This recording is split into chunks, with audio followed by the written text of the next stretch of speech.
Welcome to Sandhya குட்டி channel.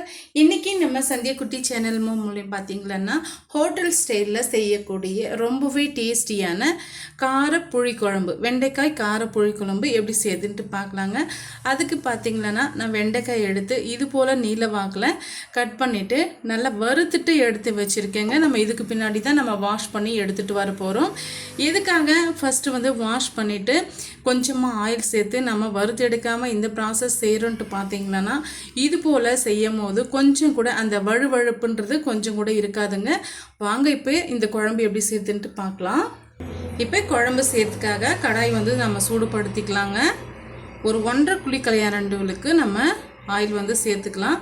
நீங்கள் எந்த ஆயில் வேணுமானாலும் நீங்கள் சேர்த்துக்குங்க. நம்ம இன்றைக்கி எடுத்துருக்கக்கூடிய அளவு என்னன்ட்டு பார்த்தீங்கன்னா 1/2 கிலோ அளவுக்கு வெண்டைக்காய் எடுத்து வச்சுருக்கேங்க. இப்போ ஆயில் நல்லா சூடாயிட்டு வரட்டும். சூடாயிட்டு வந்த பிறகு ஒரு 1/2 டீஸ்பூன் அளவுக்கு கடுகு சேர்த்துக்கலாம். இது கூட ஒரு 1/4 டீஸ்பூன் அளவுக்கு சீரகம் வந்து சேர்த்துக்கலாங்க.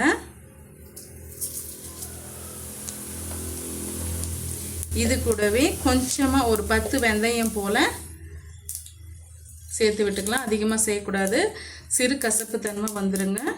இப்போ இது நல்லா பொரிஞ்சு வரட்டும்.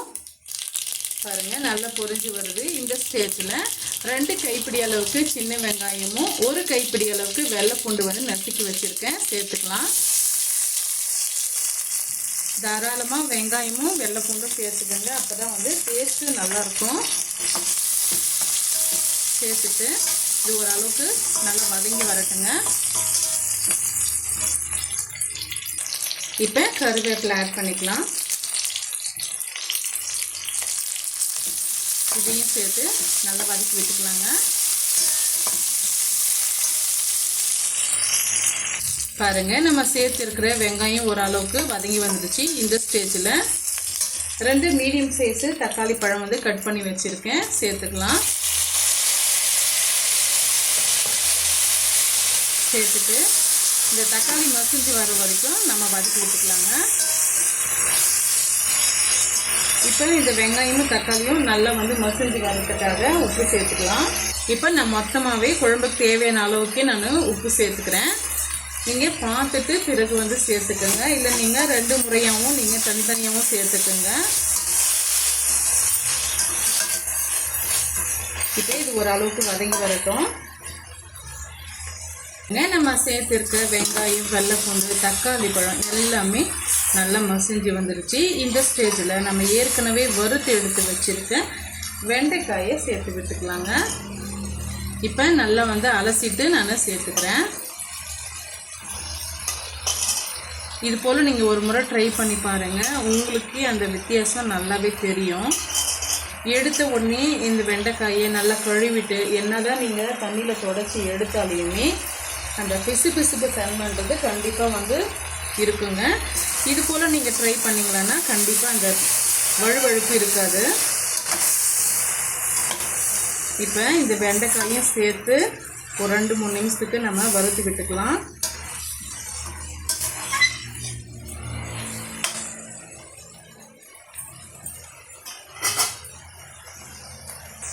பாருங்கள், ஒரு 2லேருந்து ஒரு 3 நிமிஷம் நம்ம வதக்கி விட்டுக்கிட்டோம். இப்போ இதுக்கு பிறகு தேவையான அளவுக்கு நம்ம மிளகாய் தூள் வந்து சேர்த்துக்கலாங்க. உங்கள் காரத்துக்கு ஏற்ப சேர்த்துக்குங்க. ஆனால் வந்து கரெக்டான அளவுக்கு இருந்தால் தான் இந்த காரக்குழம்பு ரொம்ப டேஸ்டியாக இருக்கும். இப்போ நான் சாம்பார் மிளகாய் தூள் வந்து 1 டீஸ்பூன் அளவுக்கு சேர்த்துக்கிறேன். வேறு மிளகாய் தூள் வந்து கலருக்காக கொஞ்சமாக நான் சேர்த்துக்கிறேங்க. நம்ம செக் பண்ணி பார்த்துட்டே சேர்த்துக்கலாம். ஒரு 3/4 டீஸ்பூன் அளவுக்கு நான் வெறும் மிளகாய் தூள் சேர்த்துக்கிறேன்.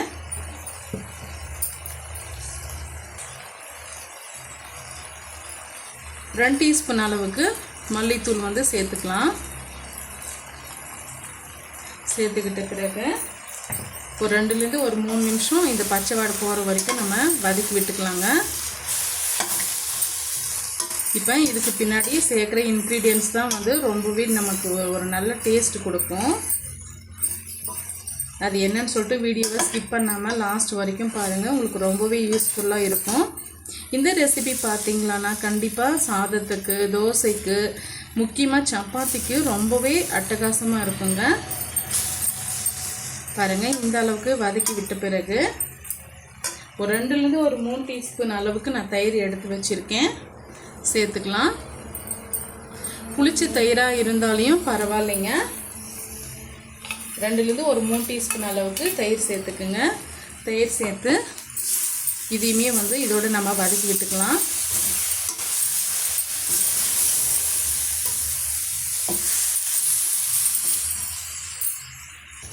இப்போ நம்ம தண்ணி சேர்த்துக்கலாங்க.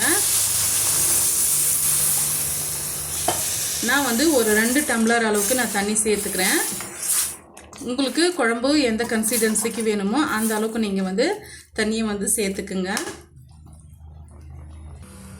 பாருங்கள், தேவையான அளவுக்கு நம்ம தண்ணி சேர்த்துட்டோம். இப்போ மூடி போட்டு மீடியமான ஃப்ளேமில் வச்சு ஒரு 5லேருந்து ஒரு 10 நிமிஷம் வரைக்கும் இடையிடையே நம்ம கலரி கொடுத்து வேக வச்சு எடுத்துக்கலாங்க.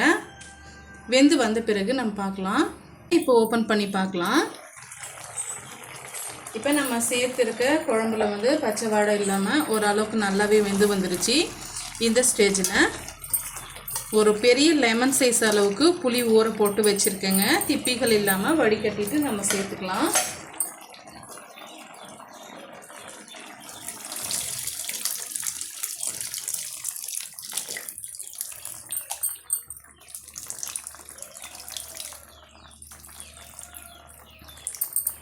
இப்போ ஒரு 5 நிமிஷம் நம்ம மீடியமான ஃப்ளேமில் வச்சு வேக வச்சு எடுத்துக்கலாங்க.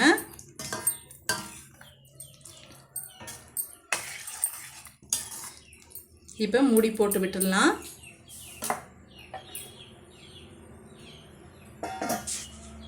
இப்போ ஓப்பன் பண்ணி பார்க்கலாம். புளி சேர்த்து ஒரு 5 நிமிஷம் ஆயிடுச்சு. எண்ணெயும் நல்லா பிரிஞ்சு வந்துருச்சு பாருங்கள். ரொம்பவே அருமையான முறையில் வெண்டைக்காய் கார புளி குழம்பு ரெடி ஆகிடுச்சு பாருங்கள். இதை பார்த்திங்கன்னா சூடான சாதத்தோட சப்பாத்தியோட நீங்கள் சேர்த்து சாப்பிடும் போது ரொம்பவே டேஸ்டியாக இருக்குங்க. இது பழையது பட்டாலுமே கெட்டே போகாது, ரொம்பவே அருமையாக இருக்கும். ஒரு முறை நீங்கள் ட்ரை பண்ணி பாருங்கள். ட்ரை பண்ணி பார்த்துட்டு எப்படி இருக்குன்னு சொல்லிட்டு மறக்காமல் உங்களுடைய ஃபீட்பேக்கை என்னோட ஷேர் பண்ண மறந்துடாதீங்க. இது போல் டேஸ்டியான சிம்பிளான ரெசிபிஸ் பார்க்க நம்ம சேனலை ஃபாலோ பண்ணவும் மறந்துடாதீங்க. தேங்க்யூ ஃபார் வாட்சிங்.